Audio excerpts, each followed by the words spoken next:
দর্শক শুভেচ্ছা ও স্বাগতম 21 টিভির দৈনন্দিন সেলিব্রিটি আড্ডায়। আপনারা দেখছেন অতিথি.com নিবেদিত আমার লাইফ আমার style, powered by pure diamond.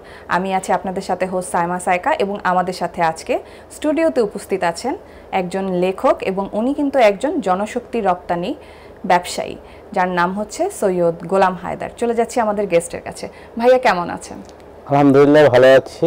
আপনাকে ধন্যবাদ আমাকে আমার লাইফ আমার স্টাইল অনুষ্ঠানে অতিথি হিসাবে আপনারা ডেকেছেন। আমি কৃতজ্ঞ এবং গর্ববোধ করছি। আমরাও অনেক কৃতজ্ঞ আপনার কাছে আপনাকে আমাদের স্টুডিওতে পেয়ে। সো ভাইয়া, আমি জানতে চাচ্ছি আপনি এখন কি করছেন, আপনার ব্যক্তিগত জীবন সম্পর্কে তো আমরা জানবই, যেহেতু আমার লাইফ আমার স্টাইল। আপনার ব্যক্তিগত এবং প্রফেশনাল সবকিছুই জানবো। প্রফেশনটা আগে শুনি। আমি মূলত আমাদের একটা প্রতিষ্ঠান আছে HAM ইন্টারন্যাশনাল লিমিটেড। এটি একটি জনশক্তি রপ্তানিকারক প্রতিষ্ঠান, রিক্রুটিং এজেন্সি। আমি এই এজেন্সির চেয়ারম্যান পদে আছি। এছাড়া আমার আরেকটি ব্যবসা আছে, ইপ্তি diagnostic and medical centre limited. ওই প্রতিষ্ঠানে আমি ডাইরেক্টর হিসেবে আছি, পরিচালক হিসেবে আছি। এই দুইটি ব্যবসা প্রতিষ্ঠানের সাথে জড়িত আছি। এছাড়া কিছু সামাজিক সংগঠন আছে, তার মধ্যে উল্লেখযোগ্য আমাদের স্মার্ট বিজনেস অ্যাসোসিয়েশন। এই অ্যাসোসিয়েশনের আমি সেক্রেটারি জেনারেল। এই আমার পরিচয় কর্মজীবন। ভাইয়া, আপনি তো একটু লেখালেখিও করেন, সেটাও আমরা জানি, যেহেতু আমরা পরিচয় শুরু করেছি লেখক দিয়ে। আপনার লেখালেখি সম্পর্কে একটু বলেন।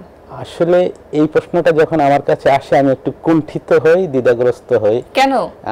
আসলে সবাই, অনেকে আমাকে কবি বলে, লেখক বলে। আসলে এটা আমার ছোটবেলা থেকে একটা শখ ছিল, কিন্তু আমি নিজেকে কখনোই ওই মানের লেখক বা কবি মনে করি না, বা দর্শক বা শ্রোতা বা পাঠক জনপ্রিয়তা কোনোটাই আমার নেই। শখের বশে লেখি, অনেকে কবি বলে, এই যা সুখ। আপনার কোনো বই বের হয়েছে কি? হ্যাঁ, এবারে বইমেলায় আমার দুটো বই বের হবে। আচ্ছা, আশা করছি, কবিতার একটা আর একটা উপন্যাস। আর লেখালেখির বাইরে কি করছেন? আপনার ম্যানেজিং এজেন্সি নিয়ে আছেন? ব্যবসা নিয়ে আছি। এছাড়া আমি ব্যক্তিগত জীবনে আমার একটা ছেলে একটা মেয়ে আছে, ওদেরকে সময় দেই। আমার স্ত্রী থাকেন আমার সাথে, আমার বাবা মাও থাকেন। আচ্ছা, এই আর কি সাংসারিক জীবন, আর বাকিটা ব্যবসায়। আর সামাজিক কিছু কর্মকাণ্ডের সাথে জড়িত আছি। একটি ঢাকা ইমেজিন রোটারি ক্লাব, আমি একজন রোটারিয়ান হিসেবে ওখানে আছি। তো যখন কিছু কিছু সামাজিক কাজে অংশগ্রহণ করি আমার নিজের সামর্থ্য অনুযায়ী, এই জীবন আর কি। পড়াশোনার ব্যাকগ্রাউন্ডটা কোথা থেকে ছিল? আমি আসলে প্রত্যন্ত এলাকায় লেখাপড়া করেছি। আমি আমার উপজেলা শহরে, আমার কলাপাড়াতে আমার বাড়ি, পটুয়াখালী জেলার। তো কলাপাড়াতে আমি মাধ্যমিক এবং উচ্চ মাধ্যমিক স্তর শেষ করে আমি পটুয়াখালীতে সরকারি বিশ্ববিদ্যালয় কলেজে অনার্সে ভর্তি হই এবং আমি ম্যানেজমেন্ট অনার্স ও মাস্টার্স ওখান থেকে সম্পন্ন করি। আপনার লেখালেখির মানে জীবনের যাত্রা শুরু, আপনি তো ছোট থেকে এই সব আপনার শখ ছিল বললেন, কিন্তু শুরুটা করেছেন কখন থেকে? আসলে সেটা ওইভাবে বলতে গেলে তখন 7 বা 8 পড়ি স্কুল জীবনে। তো তখন থেকে কি আপনার শখ ছিল যে আমি এক বই লিখবো বা এরকম কিছু, লেখক হিসেবে নিজেকে প্রতিষ্ঠিত করব? হ্যাঁ, প্রচন্ড মনের ভেতরের ইচ্ছাটা ছিল। আর একটা পরিবেশ বলতে পারি, এনভায়রনমেন্ট ছিল আমাদের। আমার দাদা ছিলেন একজন সাংস্কৃতিক মনা মানুষ। উনি বিদ্যুৎ উন্নয়ন বোর্ডে চাকরি করতেন। পাশাপাশি ওনার সংগ্রহশালায় 3 থেকে 4 হাজার বই ছিল ওই সময়। 3 থেকে 4 হাজার বই? আমাদের ব্যক্তিগত উনি শখের বশেই হচ্ছে বই কালেক্ট করতেন? হ্যাঁ, পারিবারিক লাইব্রেরি আছে আমাদের পরিবারে। কি এখনো আছে? হ্যাঁ, এখনো আছে। ওইটা আমি উত্তরাধিকার সূত্রে এখন আমি এটা দেখাশোনা করি। ওটা কোথায়? ওটা পটুয়াখালীতে আছে আর কি, কলাপাড়া উপজেলায় আমার বাড়িতে। সেটা কি সবার জন্য উন্মুক্ত? হ্যাঁ, ওখানে সবার জন্য উন্মুক্ত বলতে আনুষ্ঠানিকভাবে এসে অথবা কেউ এভাবে পড়ে না। গ্রামের বাড়ি, লোকজন আসে, বই নিয়ে যায়, পড়ে, কেউ ফেরত দেয়। অনেক বই হারিয়ে গেছে, অথবা পড়তে নিয়েছে হয়তো আর ফেরত পাওয়া যায় না। এখন যে ইন্টারনেটের একটা আপব্রিং আসছে, এখনো কি বাচ্চারা, মানে আমাদের যে শিশুরা বা কৈশোররা বই পড়াতে আগ্রহী, তারা যাচ্ছে না? এখনকার সময়ে যারা এই প্রজন্মের, আমাদের প্রজন্ম পর্যন্ত বইয়ের প্রতি একটা আগ্রহ মানুষের ছিল, কিন্তু বর্তমান সময়ে এসে যখন স্মার্টফোন মানুষের হাতে এসে গেছে, আসলে বই পড়াটা ওইভাবে হয়ে ওঠে না, তবে আমাদের প্রজন্মের আমরা যারা আছি আমরা কিন্তু ঠিকই এখনো বই খুঁজি, বই মেলায় যাই, বই কিনি, বই পড়ি। এই প্রজন্মের কাউকে আমি খুব একটা বই পড়তে দেখেছি আমার মনে পড়ে না। ইভেন আমার ছেলে মেয়েকে আমি পাঠ্যপুস্তকের বাইরে যে আরো একটা বইয়ের বিষয়ের জগৎ আছে, জ্ঞানের একটা জগৎ আছে, দেখেন আমরা সময়ের সাথে সাথে আমাদের জ্ঞান বলি, আমাদের তথ্য বলি, আমাদের জানা বলি, আমাদের এই গ্রন্থ থেকে আসে। আজ আমরা রবীন্দ্রনাথকে মনে রেখেছি তার সাহিত্যে, আজ আমরা মনে করেন যত বড় বড় মানুষকে আমরা মনে রেখেছি সবার সাহিত্যে আমরা মনে রেখেছি। সেক্ষেত্রে যদি মানুষ যদি কিছু রেখে যায় মৃত্যুর পরে, সেটা তার এই ধরনের, আমি মনে করি যে তার লেখালেখি, তার জীবন আদর্শ। আর এখনকার যুগে হয়তো অন্য কিছু রেখে যাওয়ার আছে, যেমন আজ আপনাদের সাথে টক শোতে আসছি, একসময় হয়তো আমি পৃথিবী ছেড়ে চলে গেল এই অনুষ্ঠানটি হয়তো ইউটিউবে বা কোনো সোশ্যাল মিডিয়ায় বা কোথাও খুঁজে পাবে মানুষ, তখন হয়তো মানুষ আমার কথা শুনতে পারবে, দেখতে পারবে। কিন্তু আগের সময় তো এই সুযোগটা ছিল না। মানুষের যা কিছু করার ছিল নিজেকে রেখে যাওয়ার স্মৃতি, সেই স্মৃতি কিন্তু সে পুস্তক আকারে রেখে গেছে। তো সে সময় বই একটা গুরুত্বপূর্ণ অবস্থা জুড়েই ছিল। তবে আমি মনে করি যে বইয়ের গুরুত্ব কখনোই কমবে না, কারণ বইয়ে যা বলা যায়, বইয়ে যা লেখা যায়, বইয়ে যে অনুভূতি, মনের ভাবটা, সেটা কিন্তু আর কোনোভাবেই প্রকাশ করা যায় না, এটা আসলেই যায় না। তো এখন একটু আমরা আপনার প্রফেশনের দিকে আসি। যেহেতু জনসম্পদ নিয়ে কাজ করছেন, জনসম্পদ এর কি কি বিষয় নিয়ে আপনি কাজ করছেন এবং এটার আপব্রিং এর জন্য কি করছেন? আমাদের দেশে যে জনসংখ্যা আছি আমরা, আপনি পরিসংখ্যানটা এমন, সরকারি হিসেবে 2 কোটির কিছু বেশি মানুষ প্রবাসে আছে, আর বেসরকারিভাবে আমি বিশ্বাস করি এই সংখ্যাটা আরো বেশি। তো আমরা যদি এখন 18 কোটি জনসংখ্যার দেশ হয়ে থাকি, তাহলে আমাদের জনসংখ্যা কম করে হলো 2 কোটি বা তার অধিক, প্রায় 3 কোটি মানুষ কোনো না কোনো ভাবে প্রবাসে আছেন। তো এই প্রবাসীদের নিয়ে আপনি জানেন আমাদের দেশের যে বৃহৎ আয়টা যেটা আমরা পাচ্ছি বৈদেশিক মুদ্রা, রেমিটেন্স, এই প্রবাসী ভাই বোনেরা পাঠাচ্ছে বিদেশে। তাদের শ্রম, তাদের সেবা, তাদের ব্যবসা, তাদের অভিজ্ঞতা দিয়ে তারা যে উপার্জনটা করছে সেটা দেশে তারা পাঠাচ্ছে। তো এই সেক্টরটা আমি মনে করি অগ্রাধিকার সেক্টর হিসাবে দেশের সরকারও মনে করে, জনগণও মনে করে, আমরাও মনে করি। এবং এই সেক্টরে জড়িত একজন ব্যক্তি হিসেবে আমি সবসময় নিজেকে গর্ববোধ করি। আপনি জানেন যে এই জনশক্তি রপ্তানির কাজে অনেক খারাপ দিক আছে, অনেক দুর্নাম আছে, ভালো দিকও আছে। আবার অনেক মানুষ এখানে প্রতারিত হওয়ার ঘটনা ঘটে, আমরা বিভিন্ন সময় পত্র পত্রিকায় বা বিভিন্নভাবে দেখতে পাই। কিন্তু তারপরে আমি বলবো সবকিছুকে ছাপিয়ে আমি নিজে গর্ববোধ করি একজন এই সেক্টরের মানুষ হিসাবে, যে আমার দেশের দক্ষ এবং যোগ্য জনশক্তিকে আমি বিদেশে নিয়োগ করতে পারছি। তারা সেখানে গিয়ে আর্থিকভাবে স্বাবলম্বী হচ্ছে, দেশের জন্য টাকা পাঠাতে পারছে, অর্থনৈতিক একটা সমৃদ্ধি আনতে পারছে, জীবনের পরিবর্তন করতে পারছে।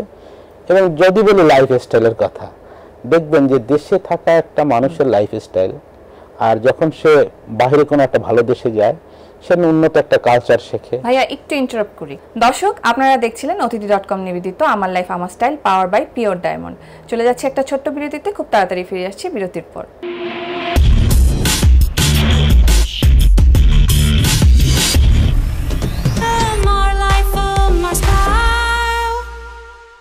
দর্শক, ফিরে এলাম বিরতির পর। আপনারা দেখছিলেন অতিথি.com নিবেদিত আমার লাইফ আমার style, power by pure diamond. আমরা কথা বলছিলাম লেখক এবং জনশক্তি রপ্তানিকারক সৈয়দ গোলাম হায়দার ভাইয়ের সাথে। ভাইয়া, আমরা যে বিষয়টাতে কথা বলছিলাম যে জনশক্তি নিয়ে কাজ করছেন, আপনি কিভাবে করছেন, আপব্রিং নিয়ে কি করছেন, আমরা যদি আরেকটু করে শুনি প্রক্রিয়াটা, তাহলে আমি দর্শক শ্রোতাদের উদ্দেশ্যে একটু খুলেই বলি।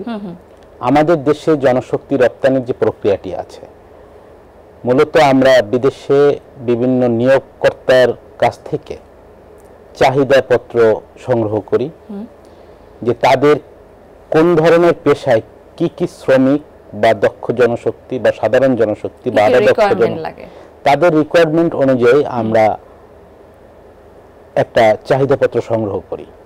এই চাহিদাপত্রের বা ডিমান্ড লেটারের এগেইনস্টে আমরা আমাদের প্রবাসী কল্যাণ ও বৈদেশিক কর্মসংস্থান মন্ত্রণালয়ের কাছ থেকে নিয়োগ অনুমতি গ্রহণ করি। এরপরে সরকারি বেসরকারি দুটো ভাবেই করছে। হ্যাঁ, সরকারি একটি রিক্রুটিং এজেন্সি আছে বোয়েসেল, এবং বেসরকারিভাবে আমাদের প্রায় 3000-এর কাছাকাছি রিক্রুটিং এজেন্সি আছে। তো এই নিয়োগ অনুমতি নেওয়ার পরে আমরা বিজ্ঞপ্তির মাধ্যমে সব দেশের বিভিন্ন জায়গা থেকে আমাদের কিছু সরবরাহকারী ব্যক্তি আছে, এদের মাধ্যমে আমরা ক্যান্ডিডেট সিলেকশন করি। তারা আসে, তাদেরকে কখনো কখনো যারা দক্ষ তাদেরকে ইন্টারভিউ নেওয়া হয়। সেক্ষেত্রে ওই প্রবাসী প্রতিনিধি বা নিয়োগকারী নিজে সশরীরে উপস্থিত হয়ে কর্মীদেরকে বাছাই করেন। এরপরে কর্মীরা এখান থেকে একটি প্রশিক্ষণ গ্রহণ করেন সরকারের জনশক্তি কর্মসংস্থান প্রশিক্ষণ ব্যুরোর অধীনে। 3 দিনের একটি প্রি ডিপার্চার ওরিয়েন্টেশন ট্রেনিং আছে, এই ট্রেনিংটি গ্রহণ করেন। ট্রেনিংটি গ্রহণ করার মাধ্যমে তিনি জানতে পারেন যে ওই প্রবাস জীবনে তার কি কি অধিকার আছে, কিভাবে তাকে কাজ করতে হবে, তার কর্ম পরিবেশ কি হবে, এবং স্টেপ বাই স্টেপ তাকে একটা সম্যক ধারণা দেওয়া হয় যে প্রবাস জীবনটা তার জন্য কিভাবে সহজ আসবে। এরপরে আপনি জানেন বাংলাদেশ সরকারের বর্তমান উদ্যোগে সবকিছুকেই ডিজিটালাইজেশন করার ক্ষেত্রে আমাদের এই প্রবাসী সেক্টরকে এগিয়ে নিয়ে আসছে। তো সেক্ষেত্রে আমি প্রবাসী একটি অ্যাপস করা হয়েছে, একটি ডিজিটাল সেবা পরিষেবা দেওয়া হয়েছে, যার মাধ্যমে প্রত্যন্ত গ্রামে বসেও একজন মানুষ তার স্মার্টফোনে বা স্মার্ট একটা ডিভাইসে আমি প্রবাসী অ্যাপসটাকে ইনস্টল করে সেখান থেকে তিনি সবকিছু জানতে পারছেন। তাকে আর নিয়োগকর্তা বা চাকরি খুঁজতে অন্য কোথাও যেতে হয় না। ওখানে গিয়ে সে কি পেশায় দক্ষ, সে কি কোন দেশে যেতে চায়, কি কাজ করতে চায়, এই তথ্যগুলো যখন সন্নিবেশিত করে দেয় তার কাছে নোটিফিকেশন যায়। যেমন আমি একজন নিয়োগকর্তা হিসাবে আমি যখন দেই যে আমার সৌদি আরবের জন্য 100 জন লোক লাগবে, তাদের পেশা হবে কনস্ট্রাকশনের বিভিন্ন পেশা। তো এইসব পেশায় যারা আবার এই চাকরি করার জন্য আগ্রহী খুঁজছে তারা কিন্তু তাদের কাছে ওইভাবে নোটিফিকেশন চলে যায়। তারা আবার আমার কাছে তাদের আবেদনটা জানায় যে আমি যেতে ইচ্ছুক। আমরা আবার ওইভাবে তাদের আবেদনগুলো আমরা পাই, আমরা আবার তাদেরকে ডাকি। তো সরকার কিন্তু মাঝখানে যে মধ্যস্বত্বভোগী বা একটা দৌরত্ব ছিল দালালদের, সেটা কিন্তু অনেকটা কমিয়ে এনেছেন। এখন আমাদের বৈধ রিক্রুটিং এজেন্সিকে খুঁজে পেতে সাধারণ জনগণের আর অন্য কারো দ্বারস্থ হতে হয় না, তারা এভাবে খুঁজতে পারে। তো এই প্রক্রিয়ায় এরপরে আমাদের জনশক্তি কর্মসংস্থান প্রশিক্ষণ ব্যুরো থেকে একটি ক্লিয়ারেন্স কার্ড দেয়া হয়, বহির্গমনের ছাড়পত্র। এই বহির্গমন ছাড়পত্র সংগ্রহ করে আমরা কর্মীকে বিমানের টিকিট কেটে আমাদের নিয়োগকর্তাদের কাছে পাঠিয়ে দেই, এবং তাদের ওখানে যাওয়ার পরে তাদের জীবন শুরু হয়। মূলত এই প্রক্রিয়ার সাথে, এই কর্মকাণ্ডের সাথে আমাদের ওরা কি কোনো কন্টাক্ট বেসিসে যায় যে এই টাইম পিরিয়ডটার জন্য যাচ্ছে, এবং তারপরে সময়টা তাদের মানে কন্টাক্টটা শেষ হলে তারা কি করে? জব কন্টাক্ট থাকে, কিছু কিছু কোম্পানি থাকে যেটা নবায়নযোগ্য। নবায়নযোগ্য চাকরি নিয়ে যারা যায় প্রথমে মূলত সাধারণত 2 বছর বা 1 বছরের কম না আমরা পাঠাই না লোক, 1 বছর বা 2 বছরের প্রথম কন্ট্রাক্টটা থাকে, এবং সেখানে তার চাকরির সময়সীমা, সুযোগ সুবিধা, কর্মঘণ্টা, বেতন ভাতাদি, অন্যান্য যে কোম্পানির আন্ডারে হচ্ছে কন্ট্রাক্টটা নিয়ে যায় ওর আন্ডারেই কাজ করতে হয়। এই ডিটেইলসটা কিন্তু কর্মীকে আমরা আগে দিয়ে দিচ্ছেন যে সেটা যাবে। তারপরে যদি কর্মীকে এটা নবায়ন করে দেয় কোম্পানি, কর্মী যখন গিয়ে ভালো কাজ করে, কোন কোন কোম্পানি এরকমের সুযোগ দেয় যে 2 বছর ওখানে সে সফলভাবে সুন্দরভাবে কাজ করার পরে তাকে দেশে হয়তো 1 মাস বা 2 মাসের ছুটি দিয়ে পাঠানো হয়, একটা এয়ার টিকিট কোম্পানি তাকে দিয়ে দেয়, স্পন্সর করে দিয়ে দেয়। তো এভাবে আসে আবার যায়। আর হয় কি, একজন কর্মী যখন যায়, কাজের মানুষ যখন একটা কোম্পানিতে কাজ করে, সে যখন ভালো কাজ করে তাকে তো কোম্পানি ছাড়ে না, ছাড়তে চায় না, স্বাভাবিক। এটা নবায়ন করে দেয়, এভাবেই হয়। তো যারা আমাদের দর্শকরা আছেন, যারা অনেকেই আছেন যে দেশের বাইরে কাজ করতে ইচ্ছুক, তারা আপনার সাথে কিভাবে যোগাযোগ করবেন? যোগাযোগের সবচেয়ে সহজ মাধ্যম হিসেবে আমি বলবো যে এখন যদি যোগাযোগের যে প্ল্যাটফর্মটি বললাম যে আমি প্রবাসী অ্যাপস, এই অ্যাপস যদি তাদের কাছে থাকে, তিনি অ্যাপসটি তার একটা স্মার্ট ডিভাইসে তার নিজের থাকলে হলো, বা অনেকে সরাসরি যদি আপনার সাথে একটু কনসাল্ট করতে চান, হ্যাঁ, তাহলে আমাদের অফিসে সরাসরি যোগাযোগ করবে। অফিসের ঠিকানাটা যদি একটু বলে দেন। অফিসের ঠিকানাটা বলবো। আমার অফিস হচ্ছে নয়াপল্টনে 47 নয়াপল্টন, দ্বিতীয় তলা, HAM ইন্টারন্যাশনাল লিমিটেড। আচ্ছা, পল্টন থানার অপোজিটে। ঠিক আছে। জনশক্তির বাইরে লেখালেখির কাজ ছাড়া আর কি করছেন? লেখালেখির কাজ ছাড়া জনশক্তির বাইরে তেমন কিছুই করছি না। আমি বলছি যে কয়েকটি সামাজিক সংগঠনের সাথে জড়িত আছি এবং আমাদের ব্যবসায়ীদের একটি প্রতিষ্ঠান আছে, এটাকে একটা অ্যালায়েন্স আর কি, আপনার স্মার্ট বিজনেস অ্যাসোসিয়েশন। এই অ্যাসোসিয়েশনের সাধারণ সম্পাদক হিসাবে ওই কার্যালয়ে আমাকে বসতে হয়। আচ্ছা, ওই কার্যালয়ে কিছু কাজ আছে আমরা করি। আমরা ওখানে 100-র অধিক রিক্রুটিং এজেন্সির মালিক একত্রিত হয়ে কিছু কিছু কাজ করছি। হ্যাঁ, আচ্ছা, আমরা জনশক্তি সেক্টরটা নিয়ে আরেকটু কথা বলি। জনশক্তির যে সেক্টরটার ব্যাপারে আপনি এতক্ষণ বললেন, আমাদের যে ভাই ও বোনেরা আছেন দেশের বাইরে কাজ করতে যেতে ইচ্ছুক, তারা কিন্তু বিভিন্নভাবে প্রতারিত হচ্ছেন। আপনি যে ব্যাপারটা একটু আগে বললেন যে সংবাদপত্রেও কিন্তু এসব নিয়ে বেশ লেখালেখি হয়। তারা যেন এভাবে প্রতারিত না হয়, সেই তার এগেইনস্টে তারা কি স্টেপ নেবেন বা কি করবেন? এখানে সরকারের পাশাপাশি বেসরকারি কিছু প্রতিষ্ঠান, এনজিও এবং সরকারের সাথে আমরা নিজেরাও গণসচেতনতার যথেষ্ট কার্যক্রম নেওয়া হয়েছে, চেষ্টা হচ্ছে। আমি প্রবাসী, তারপরেও কিন্তু লোকজন মানে প্রতারিত হচ্ছে।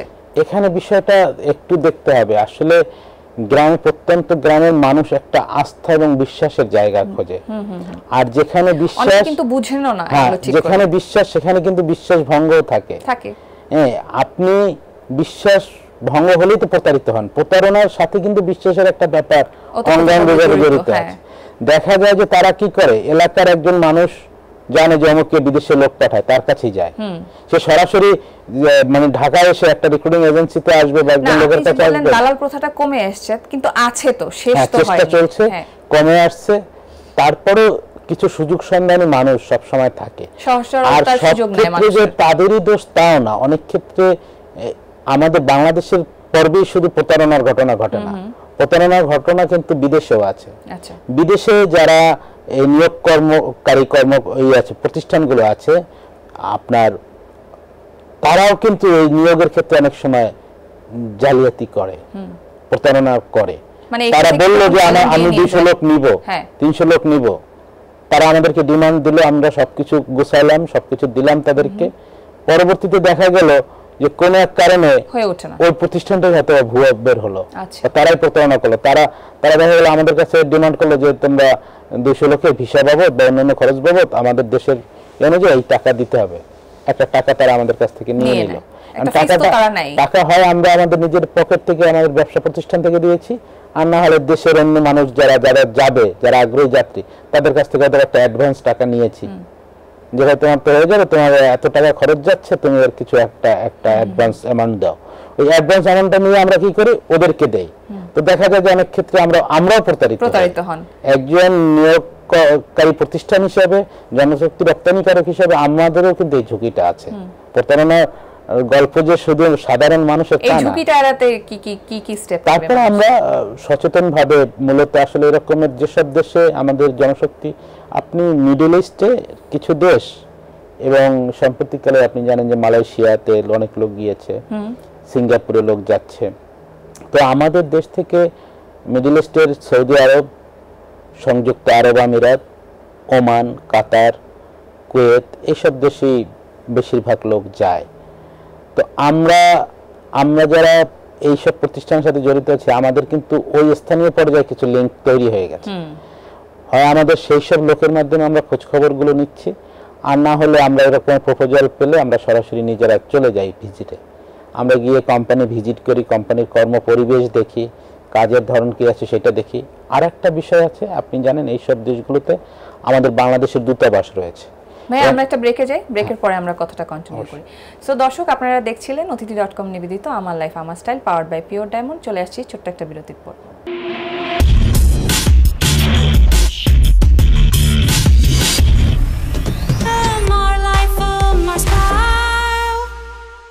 দর্শক ফিরে এলাম বিরতির পর। আপনারা দেখছিলেন অতিথি.com নিবেদিত আমার লাইফ আমার style powered by pure diamond. কথা বলছিলাম সৈয়দ গোলাম হায়দার ভাইয়ের সাথে। আবার আমরা ফিরে যাচ্ছি আমাদের আড্ডায়। ভাইয়া যেটা বলছিলেন যে আমাদের ওই যে প্রতারণা বিষয়টা নিয়ে, সেটা এড়াতে মানুষ কি করবে, আমরা কথা শুনছিলাম, সেটা আমরা একটু করে শুনি। প্রতারণা এড়াতে মানুষ যেটা করবে, আমি সবার কাছে একটা অনুরোধ করব যে সঠিক সরকারের বৈধ লাইসেন্সধারী রিক্রুটিং এজেন্সি তাকে খুঁজে বের করতে হবে এবং সরাসরি রিক্রুটিং এজেন্সির মালিকের সাথে বা মালিকের সাথে সম্ভব না হলে অন্তত ম্যানেজার লেভেলে কারোর সাথে কথা বলতে হবে এবং যেভাবে পাঠানো হচ্ছে যেই সব শর্তের মাধ্যমে তার একটা লিখিত ডকুমেন্টস তিনি ওই এজেন্সিতে তৈরি করবেন এবং তার কাছে নেবেন এবং টাকা পয়সা যেটাই তিনি দিবেন কাজের জন্য তার পাকা একটা রসিদ রিক্রুটিং এজেন্সির কাছ থেকে নিতে হবে অথবা রিক্রুটিং এজেন্সির যে নিজস্ব যে ব্যাংক অ্যাকাউন্ট আছে সেই ব্যাংক অ্যাকাউন্টে টাকাটা জমা দিবেন। তাহলে এটা একটা প্রমাণিক থাকে, যে প্রমাণ থাকে প্রতারণার ঘটনাটা আর করতে পারে না। সো দর্শক কি করবে, সবার আগে তো সচেতনতা, অবশ্যই সচেতনতা অবলম্বন করতে হবে এবং এরপর আপনি যা বললেন এই স্টেপগুলো ফলো করলে অনেকখানি হচ্ছে ওরা হয়রানির থেকে মুক্ত হতে পারবে। এখন একটু চলে আসি আমরা এন্টারটেনমেন্টে, যেহেতু আমাদের অনুষ্ঠানটা এন্টারটেনমেন্ট বেস, আমার লাইফ আমার স্টাইল। সিনেমা কি দেখা হয়? সিনেমা দেখা হয়, তবে সিনেমা হলে গিয়ে খুব কম দেখা হয়, মাঝে মধ্যে। এর ভিতরে আমি দেখেছি আর কি, এখানে এই যে আপনার বসুন্ধরা সিনেপ্লেক্সে দেখেছিলাম একটা মুভি, তো খুব কম। এমনিতে বাসায় মুভি দেখি মাঝে মধ্যে। সর্বশেষ কোন ফিল্মটা দেখা হয়েছে বাংলাদেশে? বাংলাদেশের সর্বশেষ মুভি এটা অনেক আগে দেখেছি বাংলা মুভি। রিসেন্টলি আমাদের সাকিব খানের কিন্তু একটা খুব সুন্দর সিনেমা এসেছে, তুফান। হ্যাঁ ভাইয়া জানেনই, সিনেমাটি দেখা হয়েছে? সিনেমাটি দেখা হয়নি, তবে দেখার খুব আগ্রহ আছে, কারণ সিনেমাটি যেভাবে হিট করেছে তাতে করে মনে হয় যে ভালো কিছু আছে, না হয় মানুষ এত ছুটছে কেন। এবং ইতিমধ্যে একটা গান দেখেছি, গানগুলো ভালো। দিন পর বাংলাদেশি দর্শক একটা মানে হিউজ ম্যাসিভ আকারে একটা ভালো সিনেমা পেয়েছে, আসলে ভালো একটা সিনেমা পেয়েছে। আমরা আশা করি আপনি দেখবেন পরিবার সহ তুফান। নায়ক সাকিব খানকে আপনার কেমন লাগে? হ্যাঁ, সে তো আমাদের, আমরা কিন্তু সিনেমা নিয়ে কথা বলছি, সবার আগে সুপারস্টার সাকিব খানের কথা চলে আসবে। সাকিব খানকে কেমন লাগে? হ্যাঁ, তাকে আমার খুবই ভালো লাগে, কারণ বাংলাদেশে যদি বলি যে বর্তমান সময়ে সুপারস্টার বলতে আমরা কাউকে পেয়ে থাকি, সেই রাজ্জাক, ইলিয়াস কাঞ্চন, আমাদের সময় ফারুক, মান্না, এদের পরবর্তীতে যদি বাংলাদেশে যদি সুপারস্টার কেউ এসে থাকেন বা এখনো যিনি আছেন লিজেন্ড, হ্যাঁ, যার কথা মাথায় আসবে সে সাকিব খান ছাড়া he is the one and only leading. হ্যাঁ, না সেই আমাদের ইন্ডাস্ট্রিটাকে ধরে রেখেছে এবং ভালো ভালো কাজ করছে উনি, কিন্তু অনেক ভালো ভালো কাজ করছেন দেশ এবং দেশের পরিসীমা ছাড়িয়ে দেশের বাইরেও ভালো ভালো কাজ করছেন। হ্যাঁ, জায়েদ খানকে কেমন লাগে? জায়েদ খানকে আমার ভালো লাগে, তবে ব্যক্তিগতভাবে কথাটা বলবো, জানি না দর্শক কিভাবে নেবেন। জায়েদ খান উনি যতটা না মানে অভিনয় বা ওই কাজে যতটা করছে, উনি কিন্তু এন্টারটেইনে খুব ভালো। উনি আমাদেরকে অনেক আনন্দ দেওয়ার মতো অনেক কাজ করেন, উনি অনেক ইভেন্ট করেন, অনেক কথা বলেন যেগুলো ভাইরাল হয়। এই হিসেবে তো তাকে ভালোই লাগে, তাকে খারাপ লাগে না। সেটাই। তার ডিগবাজি কেমন লাগে? ডিগবাজি, হ্যাঁ দেখেছি, আমি তার ডিগবাজি দেখেছি। দেখেন, তিনি ডিগবাজি দিয়েছেন যেই প্রোমোটায়, ওইটা ছিল মনে হয় আমাদের পরিচালক ছিলেন সরোয়ার ফারুকী, মোস্তফা সরোয়ার ফারুকী। তো মোস্তফা সরোয়ার ফারুকী কিন্তু একজন প্রতিভাবান পরিচালক এবং লেখক, তিনি ওনাকে নিয়েছেন। আমি ওইটা দেখিনি, তো ভালো লাগছে, ওটাও ভালো লাগছে। আমাদের আরেকজন নায়ক কিন্তু আছেন অনন্ত জলিল, ওনার কাজগুলো আপনার কেমন লাগে? অনন্ত জলিলের কাজগুলো আসলে আমার কাছে খুব, আমি দেখেছি অনন্ত জলিলের একটা মুভি দেখেছি, মুভির ভিতরে যে ভিএফএক্স বা উন্নত প্রযুক্তিগুলোর সমন্বয় ঘটানোর চেষ্টা করেন, কিন্তু আসলে সর্বোপরি ওনার মুভির বাজেট এবং মুভির কাহিনী সবকিছু মিলিয়ে আমার কাছে বিনোদনটা কেমন জানি একটা পর্যায়ে গিয়ে পানসে লাগে। কেন মানে কি কেন লাগে আমি জানি না, মানে সেটা সংশোধন আপনার মনে হয় যে এটা একটা সংশোধন করা উচিত। অনন্ত জলিল সাহেব যে মুভিগুলো করেন, আমি অভিনেতা হিসেবে ওনাকে নায়ক হিসেবে আমার কাছে মানে নায়কের মতো নায়ক উচিত মনে হয় না। অ্যাকশনে ঠিক আছেন উনি, অ্যাকশন দৃশ্য যেগুলো করেন, কিন্তু অভিনয় একটা ভিন্ন প্রতিভা, ভিন্ন ধাঁচের, যেটা আমাদের সাকিবের মধ্যে আছে। তারপরে কিন্তু উনি খুব ভালো ভালো কাজ আমাদেরকে উপহার হ্যাঁ অবশ্যই করেছেন না, এবং সামনেও তার একটা খুব ভালো মেসেজ তবে উনি সামাজিক কার্যক্রম এবং ব্যবসায়ী হিসেবে অনেক ভালো। হ্যাঁ, মানবিক লোক, এটা আমি নিঃসন্দেহে ওনার প্রশংসা করতে হবে। উনি অনেক মানবিক কাজ করেন, অনেক সেবার কাজ করেন, সেখানে আমি ওনাকে অবশ্যই বাহবা দেই এবং ধন্যবাদ জানাই যে উনি জাতির পাশে আছেন। সো ভাইয়া, আমাদের দেশের এখন যারা লিডিং এ আছেন যে নায়ক 3 জন, তাদেরকে নিয়ে তো কথা বললাম, আমরা একটু মার্কিং এ শুনি। নায়ক সাকিব খানকে আপনি নায়ক হিসেবে 10-এ কত দিবেন? 10-এ আমি 9 দেব। জায়েদ খানকে? আসলে একটা বিব্রতকর অবস্থা, তাকে আমি 7 দিতে পারি। এটা আপনার একদম পার্সোনাল ওপিনিয়ন, 10-এ 7 দিতে পারি, আপনি বলতেই পারেন। যার যার পার্সোনাল ওপিনিয়ন তার জায়গা থেকে সবাই ঠিক। অনন্ত জলিলকে কত দিবেন? অনন্ত জলিলকে 7 দেওয়া যায়। নায়ক থেকে এবার একটু নায়িকাতে আসি। নায়িকা কাকে ভালো লাগে বাংলাদেশে? নায়িকা আসলে এখনকার নায়িকাদের আমি সবাইকে চিনি না, তবে যে ভাষায় প্রবলেম না থাকে না, পরিমণিকে আমি চিনি বিভিন্ন কারণে, সোশ্যাল মিডিয়াতে তিনি আসছেন বিভিন্ন রকম, অপূর্ব সুন্দরী একজন মহিলা। পরিমণি খুব ভালো।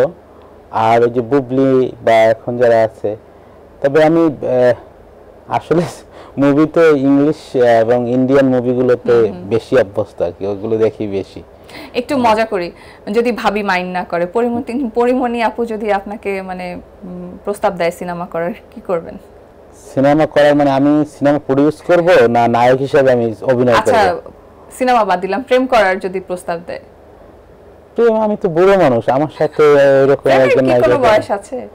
প্রেম করা যায়। প্রেমটা তো আসলে প্রেম যদি বলি, যেহেতু আপনি একজন শিল্পমনা মানুষ, প্রেম তো প্রেমের জায়গাটা দেখেন, প্রেম তো সবার সাথেই করা যায়। এই যেমন আপনার সাথে আমার আজ পরিচয় হলো, আমি আজীবন তো আপনাকে ভালোই বাসবো, কারণ আমি যদি আপনাকে ভালোই না বাসি তাহলে আপনার সাথে আমার এই পরিচয়, এই বন্ধুত্বের দাম কি? এখন আমরা যেই প্রেমের যে সংজ্ঞাটা সাথে আমরা অন্য একটা ইঙ্গিতকে বহন করাই, আপনি কি আমাকে ডাইরেক্টলি প্রেমের প্রস্তাব দিচ্ছেন বা এরকম কোনো কিছু ইঙ্গিত করছেন আমাকে বাসায় মারবে? না না, প্রেম বলতে আপনার আমার মধ্যে, আমি প্রেম ভালোবাসাটাকে দুইভাবে ভাগ করি। প্রেম আমি আপনার সাথে কখনোই করতে চাই না, আমি আপনাকে ভালোবাসতে চাই। মানে একতরফা বিষয়। ভালোবাসার প্রেমের মধ্যে পার্থক্য কি? অবশ্যই পার্থক্য আছে। প্রেম করা আর প্রেমে পড়া দুটো কিন্তু দুই রকমের বিষয়। আচ্ছা। আর ভালোবাসা হলো আপনি সবকিছুকে ভালোবাসতে পারেন। আপনি আপনার সামনে এই কফি কাপটাকে ভালোবাসতে পারেন। না, এটা তো পছন্দ করা হলো, এটা ভালোবাসার ডেফিনিশনে কিভাবে আসলো? ভালোবাসা জীব এবং জড়ে সব জায়গায় সম্ভব। পছন্দ হলো, যেমন আপনি রাগান্বিত হওয়াকে পছন্দ করতে পারবেন না, কিন্তু ভালোবাসা পছন্দ করাকে আপনি পছন্দ করতে হবে, ভালোবাসতে হবে। আপনি আপনার ক্রোধকে থানায় রাখতে পারবেন না। আপনি যখন ক্রোধান্বিত হন তখন আপনি রেগে যাবেন, এটাই স্বাভাবিক, কিন্তু ওই মুহূর্তে শান্ত থাকাটা আপনাকে পছন্দ করতে হবে, যে না আমি শান্ত থাকব। একজনের প্রতি আপনার ক্রোধ আসলো, আপনার মন্দ বলতে ইচ্ছা করছে, কিন্তু ওই মুহূর্তে তারকে নিজেকে সামলে রাখা এটা আপনার পছন্দের বিষয়। তো আসলে তো দেখেন, পৃথিবীতে পছন্দের স্বাধীনতা কিন্তু আছে, ফ্রিডম অফ চয়েস যেটা আছে। এখন ভালোবাসা বলতে আমি আমার জায়গা থেকে যেটা মনে করি যে আমি সবকিছুকেই ভালোবাসতে পারি, অর্থাৎ আমি যার কল্যাণ চাই, যাদের কল্যাণ চাই, যে জিনিসের কল্যাণ চাই। আমরা দেশকে ভালোবাসি, আমার মাকে ভালোবাসি, পরিবারকে ভালোবাসি, এই ঢাকা শহরকে ভালোবাসি। ঢাকা শহরের যানজট খুব কষ্টের, কিন্তু তারপরে যানজট ভালো লাগে। আমি এইবার কোরবানির সময় ঢাকা শহরে বেরিয়েছি, রাস্তাগুলো এতই ফাঁকা লাগছিল আমার কাছে, আমার কাছে ভালো লাগছিল না। আমি নিজে ভাবলাম যে আমার ভালো লাগে না কেন, আমার ভালো লাগে না কেন, তখন মনে হলো যে না, এখন তো আজকে তো জ্যাম নাই। তো এই যে অভ্যস্ততা, জীবনের অভ্যস্ততা, মানুষ একসময় জীবনকে এভাবেই ভালোবাসে। তো আমি সেই ভালোবাসার কথা বলেছি। আর প্রেম তো অবশ্যই মানবীর মধ্যে একটা ভালো লাগা, ভালোবাসা, আরো অনেক দাবি দেওয়ার বিষয় আছে। প্রেম অনেক বড় বিষয়। ঠিক আছে ভাইয়া, আপনার সাথে আলাপ করে অনেক ভালো লাগলো। আমরা চলে এসেছি অনুষ্ঠানের একদম শেষ পর্যায়ে। আমাদের দর্শকদের উদ্দেশ্যে যদি আপনি কিছু বলতে চান। দর্শকদের উদ্দেশ্যে একটা কথা বলবো যে আমরা সমগ্র জাতি হিসেবে আমাদের শেকড়কে প্রায় উপড়ে ফেলেছি। আমরা আমাদের গ্রামগুলোকে আর এখন আর গ্রাম করে রাখিনি, সেই আদর্শ গ্রামের জায়গায় আমাদের গ্রামগুলো নেই, আমাদের শহরগুলো নেই, আমাদের মানুষগুলো নেই। আমাদের মধ্যে, ধনীদের মধ্যে বা সক্ষম ব্যক্তিদের মধ্যে যে লোভ এবং দরিদ্র বা নিষ্পেষিত মানুষের মধ্যে ক্ষোভ, দুটোই প্রচণ্ডভাবে বেড়ে গেছে। আমাদের দরকার সংযত হওয়া এবং সময় সম্পর্কে সচেতন হওয়া। আমি সবাইকে বলবো, অতীত হলো স্মৃতি, ভবিষ্যৎ কল্পনা, সময় কিন্তু বর্তমান।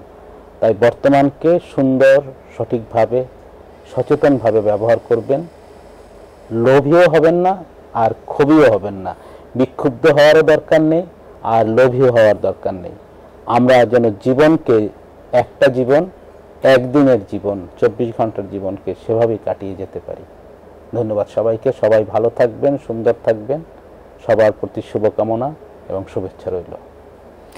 দর্শক, আপনারা দেখছিলেন অতিথি.com নিবেদিত আমার লাইফ আমার style, powered by pure diamond. আমরা আমাদের এপিসোডটি শেষ করছি। চলে আসবো খুব তাড়াতাড়ি নতুন একটা এপিসোড নিয়ে। সে পর্যন্ত সবাই ভালো থাকবেন, সুস্থ থাকবেন।